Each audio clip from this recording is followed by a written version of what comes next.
Hey guys, want to make a video here just showing off the media bar that we have over here. This is newer to ScribeWare 5. So if you click on these three dots, you can kind of open it up. And I have already built these, but you can add more folders. You can see I try to divide all the illustrations that I like to use into folders. So I've got my WDO, exterior, interior, building science. You can rename all of these and you can give them different little icons. So we've got a series of icons you can choose. So that's a way to organize all the illustrations that you use in your report. Now this one here, mobile media, is important. This is the one that connects to the mobile app. So all the pictures automatically that you do not put directly into the report sync into a little gallery here, the mobile media. Now you can see I have two other external media that I like to use, and that's kind of the purpose of this video. I wanted to show you that. So we'll jump out of this.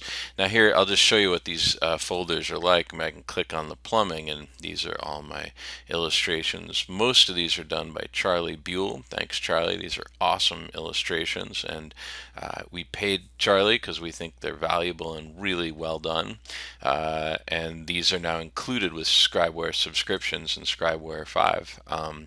And why I think they're great illustrations because they're as accurate as I've seen, and not only that, they're kind of the ones you need. I mean, you don't have to sift through gajillions of illustrations. It's kind of the ones you're likely to use. So here's a few for appliances. We've got a few things, screenshots of like what a anti-tip device is like, a heat exchanger, a bunch of stair things. So that gives you an idea of some of the illustrations that are included in ScribeWare. But so I did this inspection today, and I've got all these pictures in from my mobile app that I used, and I have a little bit of work to do on this report, so there's a few more pictures I need to add. I'm almost done. But I wanted to add some pictures from my infrared camera, so now I've got a different device. So I'm actually going to just put my HD card from my camera. I don't know if you could hear that, but I just attached it. And rather than even bothering download the pictures, I'm going to go in my external media, this one up here, into the folder. I'm going to go, this is the little memory card that I just inserted. So we'll get the fluke here.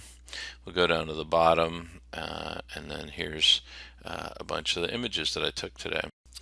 So you can see here how I'm now accessing an external media, my infrared camera. Got the pictures up here, and I can just drag them in and use them in my report. So I've even got another one here because sometimes I use a crawl space camera. So I usually use this for my infrared camera, but either way, I mean, it's just all these are is an opportunity to open up this folder and go grab some other memory cards that you want. A lot of different ways to do this, but I thought this might be helpful to show how you can not only use the pictures from the mobile app, but external sources. So if you're using infrared camera, sewer scope, drone, big crawler, be options for you. Thanks for watching.